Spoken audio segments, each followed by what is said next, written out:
To wear a mask or not, that is the question. At midnight, the 30-day extension of COVID-19 regulations will lapse, and it's not yet clear if the compulsory rule to wear masks indoors will actually remain.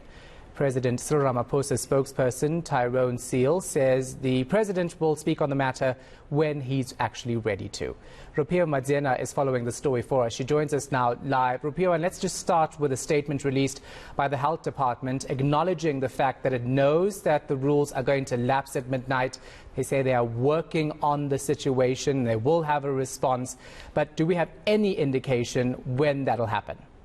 We actually don't, Shahan. So I was attending an event that the president was at today and took the opportunity to ask if South Africans would be getting some clarity on the regulatory environment that would now be instituted now that 30 days after the national state of disaster was lifted has come to an end today. Because essentially from today it means that South Africans no longer have to follow those regulations, primarily the wearing of masks. So I put this question to his spokesperson, Tyrone Seale, and this is what he had to say on whether we would be getting that clarity from the president. Well, I think we should give the opportunity to the president to address us when he feels that's appropriate. I think that overall we want to ensure that life returns to something that resembles the normality we were used to, but that we remain mindful of the challenge of COVID, the persistent presence of COVID in our midst.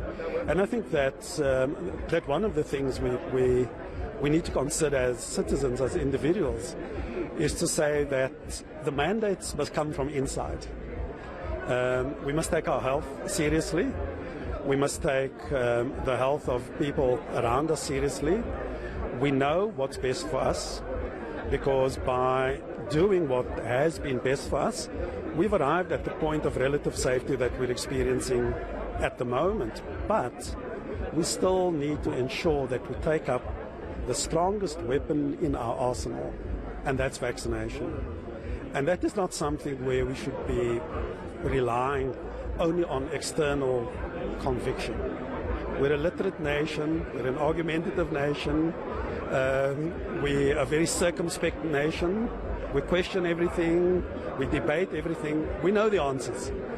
And on this occasion, the answer is get vaccinated.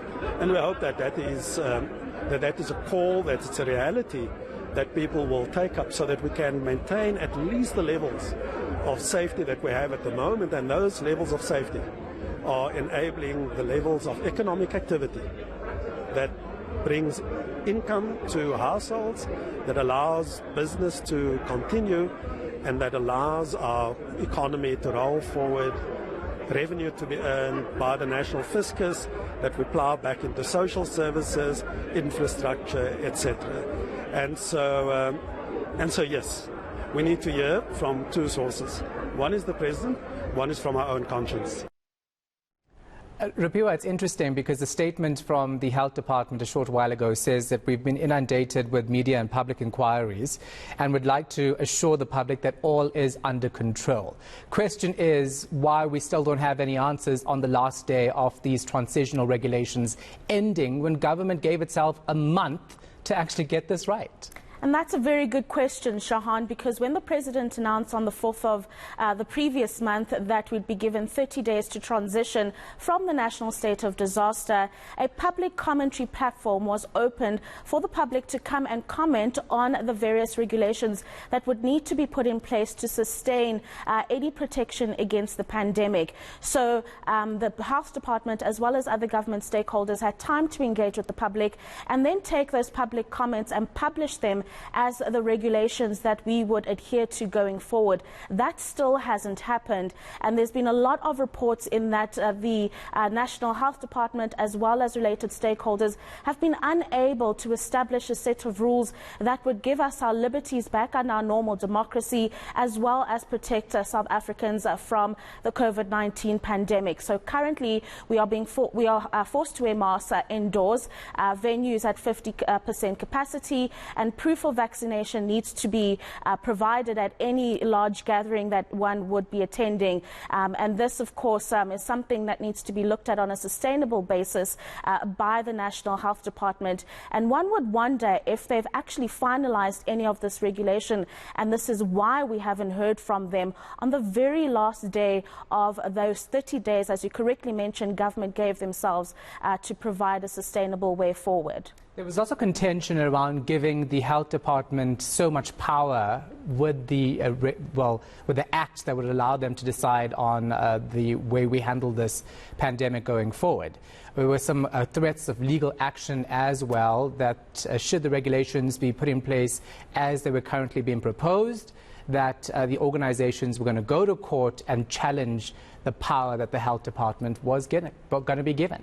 That's absolutely correct, Shahan. So the number of organizations that have come to the fore, one of them being AfriForum, saying that the regulations, even under the national state of disaster, were unconstitutional. Firstly, because South Africans couldn't practice their normal liberties under a democracy, but also the economic implications that resulted in the regulations that were initiated by government. There was also another big argument that very little scientific evidence was used to inform the decisions that were made by government at the time, primarily the selling of hot food, for example, the banning of tobacco, and other regulations. So not only did this plunge South Africa into further economic disarray, but also the fact that South Africans couldn't practice their normal liberties, as I've mentioned. So organizations or party, the DA as an example, also calling for some clarity as to which direction will government be taking going forward, and how is it going to be impacting our liberties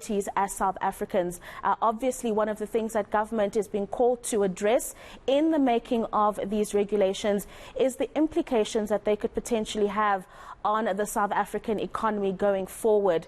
The inequalities in South Africa have been exacerbated by COVID-19 and those regulations under the national state of disaster. So they're going to have to look a little bit different, Shahan, if we're going to see any kind of improvement in socioeconomic situations in the country. All right, we're going to leave it right there. We will continue to unpack this story throughout the evening on South Africa Tonight. Rofhiwa Madzena is back with your business news a little later.